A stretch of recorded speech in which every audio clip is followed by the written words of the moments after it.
ó tún ti ń rúgbó bọ̀ báyìí díẹ̀díẹ̀ o ẹ̀yin èèyàn nǹkan míì tún ti ń rúgbó bọ̀ báyìí díẹ̀díẹ̀ láàrin àwọn ọmọ national ní Lagos State àmọ́ ṣé ká sọ pé torí ọ̀rọ̀ ipò state chairman tí wọ́n ń fà láàrin ara wọn yìí náà ni torí nínú fọ́nrán àbọ̀lọ́rẹ́ legacy tó wà níbi tí mo máa tún gbé wọlé fẹ́yìn èèyàn mi ní kò pẹ́ yìí ibẹ̀ lẹ́ máa ti gbọ́ àwọn ohun ẹ̀dà tí àbọ̀lọ́rẹ́ tó fi ń sọ̀rọ̀ nípa pé kò ní rọrùn fáwọn tó ń against MC Oluomo láti hit Oluomo tàbí hit no case tó jẹ́ close ally Oluomo tàbí hit anybody tó bá súnmọ́ Oluomo bẹ́ẹ̀ ni kò ní rọrùn fún wọn láti ṣe jàǹbá fún ẹnikẹ́ni àbí láti lo ẹnikẹ́ni láti ṣe jàǹbá fún Oluomo ó lágbára o ó rúgbó bọ̀ báyìí díẹ̀díẹ̀ o ara tí pọ̀ wa ta sì fi ń pariwo látijọ́ ọjọ́ wípé ó tó kíjọba ààrẹ Bọ́lá Tinubu pàápàá jùlọ ìjọba ìpínlẹ̀ Èkó kí wọ́n tètè dá sọ́rọ̀ tó wà láàrin àwọn ọmọ national ọ̀rọ̀ state chairman tí wọ́n ń fà láàrin ara wọn kán bá wọn wá ojútùú sí ọ̀rọ̀ náà kó tó di wípé yóò gbàbò mí ìyọ́ ó ti ń rúgbó bọ̀ báyìí díẹ̀díẹ̀ láàrin wọn torí gẹ́gẹ́ bí àwọn ọ̀rọ̀ ẹ̀dà tí àbọ̀lọ́rẹ́ tó fi ń sọ̀rọ̀ nínú fọ́nrán yìí ó jó di mímọ̀ báyìí wípé kò ní rọrùn fún wọn láti hit Oluomo kò ní rọrùn fún wọn láti hit anybody tó bá súnmọ́ Oluomo pé àṣírí pé tí wọ́n bá wá kọ̀ tí wọ́n bá sowọ́ àgbéjọmọ́wọ́ àṣírí wọn máa tú ìyẹn àwọn tó ń plan against Oluomo àṣírí àwọn tó ń tì wọ́n lẹ́yìn náà máa tú gbogbo àṣírí wọn pátá ni ò ní bò àṣírí gbogbo wọn ló máa tú pátápátá bẹ́ẹ̀ ni wọ́n á jìyà ọmọ wọn á tún jẹ nínú ẹ̀ àwọn ohun ẹ̀dà ló fi ń sọ̀rọ̀ nínú fọ́nrán yìí ṣé ká wá ní lórí ọ̀rọ̀ ipò kò ṣepò tí MC àti Tàfá tí wọ́n jọ ń fà láàrin ara wọn náà nítorí ọ̀rọ̀ yìí ó ti ń rúgbó bọ̀ báyìí díẹ̀díẹ̀ lábẹ́ ẹnu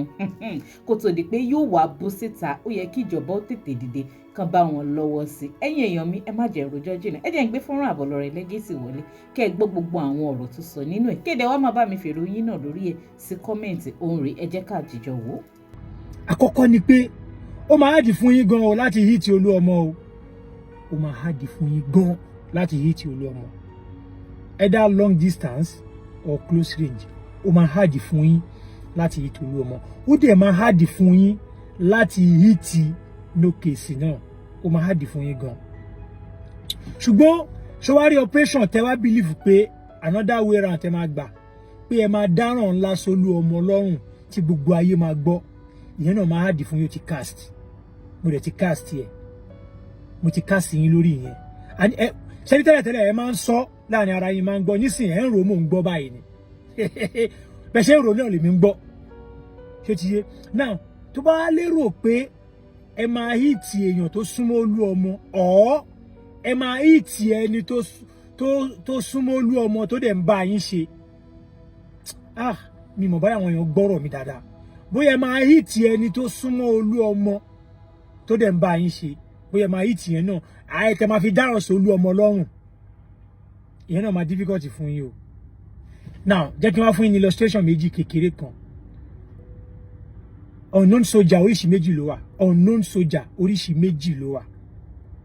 unknown soldier alákọ̀ọ́kọ́ òun ni àwọn soldier gangan original soldier tí wọ́n kọ̀ lọ ṣe illegal job tó máa ṣe illegal job yẹn wọn ò ní lo real uniform wọn gangan ẹ gbọ́ mi wọn ò ní lo real uniform wọn ni wọ́n máa cute gbogbo equipment wọn máa pé àti soldier but no traces no barrack ni wọn no name bọ́ọ̀nù sójà ṣe máa ń lọ nìyẹn ọ̀nà sójà kejì òun ni àwọn bloody civilian ordinary bloody civilian or kàtí wàá pè wọ́n ní militant but civilian ni wọ́n tó bá máa wá act tó fẹ́ impersonate as unknown soldier tó fẹ́ impersonate soldier wọ́n máa wá impersonate wọ́n máa wá ṣe kí ni wọ́n máa wá act like a soldier láti lọ ṣiṣẹ́ ẹbí tí soldier dẹ̀ máa mọ̀ ń pa ẹ̀ àbí kó wà lára wọn àwọn tó ń gbọ́ mi ṣá wọ́n ń gbọ́ mi dáadáa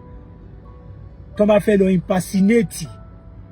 soldier máa mọ̀ ń pa ẹ̀ ìdí rèé jẹ́ fún illustration kékeré tẹ́ máa fi mọ̀ pé soldier máa mọ̀ ń pa ẹ̀ tó bá fẹ́ lọ ṣe irú iṣẹ́ báyẹn nǹkan méjì lè máa ti fi dá original soldier mọ̀ láwọn tó lójú ní tó máa ń wò wọ́n ẹ lè bá ìbọn méjì lọ́wọ́ soldier oríṣi ìbọn méjì kan wà ẹ lè bá lọ́wọ́ sójà one ẹ lè bá pump action lọ́wọ́ sójà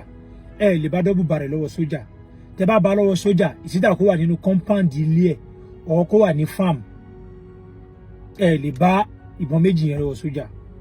so definitely tó bá rí ìbọn yẹn lọ́wọ́ sójà níta gbangba wọ́n ti mọ̀ pé àwọn eléyìí ò ṣe sójà militant ni wọ́n so wọ́n máa tètè fura sí wọn. Now tí àwọn militant yìí àbí àwọn civilian bloody civilian yìí bá fẹ́ operate irú nǹkan yìí láti ṣe irú bẹ́ẹ̀ tá máa fi ń dá unknown soldier mọ̀ tá máa fi ń dá unknown soldier mọ̀ ni mò ń sọ o ẹ ní dá wọn mọ̀ tó bá fẹ́ impersonate torí pé equipment wọn máa pé wọ́n máa wọṣọ sójà wọ́n máa wọbọ̀tọ̀ sójà wọ́n máa gbé gbogbo equipment àti gbogbo everything àti nǹkan wọ́n máa pé tó máa kó dání ta lóko fún wọn definitely wọ́n máa ní alábọ̀dé sójà kan láàrin wọn tó máa fún wọn ní gbogbo equipment yẹn láti lọ ṣiṣẹ́ bí two different unknown soldier tá a mọ̀ nìyẹn tó wà nìyẹn tó dẹ́ pé àwọn tó bá wà ní gbòòrò tó wà ní street wọ́n mọ̀ pé yes ọ̀rọ̀ tí mò ń sọ legacy bó ṣe rí nìyẹn. Now tẹ́ bá wá believe pé ẹ máa wá ṣe shit pẹ̀lú Oluomo àṣírí ti tú ẹ ti cast already bí mo ṣe ń sọ yìí ẹ ti ń gbọ́ mi èyí tí mo ṣe mọ̀ pé gbogbo mo lè máa sọ̀rọ̀ yìí sí gbogbo ayé láti máa fi tú àṣírí yín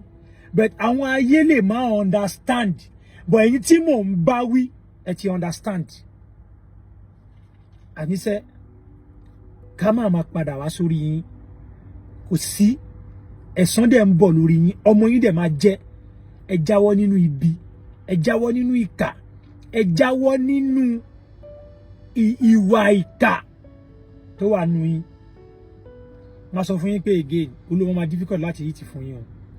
no case ní máa di difficult fún yín láti èmi fúnra mi gangan máa difficult fún yín láti hit àbí gbogbo nǹkan tó bá so mọ́ mi àbí gbogbo nǹkan tó bá ṣe kíni tó wà lẹ́ka mi torí mo tan torchlight yẹn ó pé gan torí tẹ́ bá dọ̀dọ̀kúndàn wò ẹ máa jìyà ọmọ yín máa jìyà gbogbo ayé dẹ̀ máa rí àdẹ̀ máa fẹ̀dí yín síta tán ṣe wá láwọn tó bá tún wá ń bá kì í tó ń sọ fún yín pé ẹ nìṣó àṣírí tiwọn náà máa tú kọjá bó ṣe yẹ lọ tí gbogbo ayé máa rí ibi àti ìfù tó wà lára wọn ó bẹ́tà ó ṣe kíni kẹ́ sọ owó ọmọ yín kẹ́ so agbẹjẹmọ́wọ́ kẹ́ má bàa kàn dín nínú iyọ̀ ṣe bá ṣe ń sọ yìí bẹ́ẹ̀ náà la ṣe máa sọ títí tẹ́ máa fi fẹ́ lójú fún ara yín ìkà ẹ dáwọ́ kà dúró torí pé kò lérè ẹ wo mò ń bọ̀ mi ò tí ì dé. ṣe rí i pé ọ̀rọ̀ yìí lágbára báyìí ẹ̀yin náà gbọ́ àwọn ohun tí Àbọ̀lọ́rẹ́ fi ń sọ̀rọ̀ nínú fọ́nrán yìí tí táwa ní ẹlòmíì tá tún lè sọ wípé àwọn ohun àwọn ọ̀rọ̀ èyí tó tún bá wí tó yàtọ̀ sí àwọn Sego nation tí wọ́n ń gbadé fún Tafa Sego tí wọ́n ń against MC Oluomo ǹjẹ́ ó yẹ kọ́rọ̀ ipò kò ṣe pò ṣé gbogbo jàgídíjàgan tí wọ́n máa ń fà tẹ́lẹ̀tẹ́lẹ̀ láàrin ara wọn tó bá ti di pé èèyàn kan fẹ́ kúrò nípò state chairman wọ́n fẹ́ gbà lọ́wọ́ ẹnìkan wọ́n fẹ́ gbé fẹ́ nìkan ṣé ká sọ pé wọ́n ti ń bá jàgídíjàgan yẹn wọ́n ti ń bá a bọ̀ díẹ̀díẹ̀ ní báyìí because to me wọ́n ti ń bá a bọ̀ ni o to me wọ́n ti ń bá a bọ̀ wọ́n ti ń bẹ̀rẹ̀ ẹ̀bọ̀ báyìí díẹ̀díẹ̀ lábẹ́nu kó tó di pé yóò wá bú síta yóò búrẹ́kẹ́ jù báyìí lọ á tún máa fi àkókò yìí á tún máa fi ké pe àwọn ìjọba wa pàápàá jùlọ ìjọba ìpínlẹ̀ Èkó tó bá sì ṣeé ṣe gan ìjọba Ààrẹ Bọ́lá Tinubu kán dákun kán dìde kán bá wa lọ́wọ́ sọ̀rọ̀ wọ̀nyí kó tó di pé yóò di wàhálà rẹpẹtẹ ẹ̀yin èèyàn mi ojú wo lẹ̀yin náà fi wò ìhà wo ló kọ sí yín ẹ máa bá mi sọ sí comment ẹ má wàá gbàgbé láti máa bá mi follow DIGINAIJA online lórí Facebook link tó wà ní comment section fídíò yẹn kàn wá bẹ comment section fídíò yẹn kàn máa rí link wá bíbẹ̀ agbẹ̀yìn tààrà lórí Facebook page wa from there ẹ tún máa enjoy àwọn updates tàbá ń gbé wá lóríṣiríṣi àwọn gbogbo ẹ̀yin tẹ́ bá dẹ̀ ṣe ń darapọ̀ mọ́ mi náà ní orí YouTube ẹ dákun ẹ máa bá mi click lórí subscribe button tó wà lábẹ́ fọ́nrán yìí ẹ máa like and share ètò kó máa lọ lórí ayélujára gbogbo bá tún wá ṣe lọ lórí àwọn ọmọ onímọ́tò national ní Lagos State ẹ jẹ́rìí wípé lórí ìkànnì màá tún gbé wá fún èèyàn wa ká tún pàdé láyọ̀ àtàláfíà ó dàbọ̀.